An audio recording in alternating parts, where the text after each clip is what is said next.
భద్రాద్రి కొత్తగూడెం జిల్లా మనుగూరులోని అశోక్ నగర్ ఏరియాలో community contract కార్యక్రమం నిర్వహించారు. ఇక మనుగూరు సబ్ డివిజన్ పోలీసుల ఆధ్వర్యంలో ప్రతి ఇంట్లోనూ సోదాలు నిర్వహించారు. డాగ్ స్క్వాడ్తో పరిసరాలు మొత్తం సెర్చ్ చేసి సరైన పత్రాలు లేని 52 ద్విచక్ర వాహనాలు, 4 ఆటోలు, ఒక టాటా ట్రాలీ, అక్రమంగా బెల్ట్ షాప్లో నిల్వ ఉంచిన 30,000 రూపాయలు మద్యం బాటిల్స్ని స్వాధీనం చేసుకున్నారు. జిల్లా ఎస్పీ రోహిత్ రాజు డ్రగ్స్ని అరికట్టడానికి ఒక వినూత్న కార్యక్రమానికి శ్రీకారం చుట్టారని డీఎస్పీ రవీందర్ రెడ్డి పేర్కొన్నారు.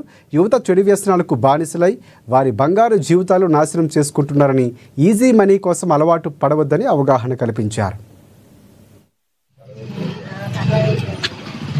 చైతన్యం డ్రగ్స్ పై యుద్ధం అని మన జిల్లా ఎస్పీ శ్రీ రోహిత్ రాజు గారు ఒక వినూత్న కార్యక్రమం తీసుకోవడం జరిగింది. ఈ నెల 15 అంటే నిన్న పోస్టర్ ఆవిష్కరణ ఎస్పీ జిల్లా కార్యాలయంలో పోలీస్ కార్యాలయంలో పోస్టర్ ఆవిష్కరణ చేసిన తర్వాత దీని 4 రోజుల పాటు కొనసాగుతుంది. 15 తారీఖు నుంచి నెక్స్ట్ నవంబర్ 15 వరకు కొనసాగుతుంది. దీని కాంటెక్స్ట్ అంటే దీని బ్యాక్గ్రౌండ్ ఏంటంటే మన జిల్లా భద్రాద్రి కొత్తగూడెం జిల్లా, మీరు మొన్న కూడా పేపర్లలో చదివి ఉంటారు, చూసి ఉంటారు. 2,50,00,000 రూపాయలు విలువ చేసే గంజాయిని మన పోలీసు మన భద్రాద్రి కొత్తగూడెం జిల్లా పోలీసు పట్టుకోవడం జరిగింది. ఇట్లా కోట్ల గాంజాయి పట్టుకుంటూనే ఉన్నాము. గత ఒక 5-6 సంవత్సరాల నుంచి పట్టుకుంటూనే ఉన్నాము. ఎంత పట్టుకున్నా ఎంత చేసినా ఈ తాగే వాళ్ళు మార్పులు ఆనందం వంటకు ఈ గాంజాయాన్ని మనం నిర్మూలించలేము.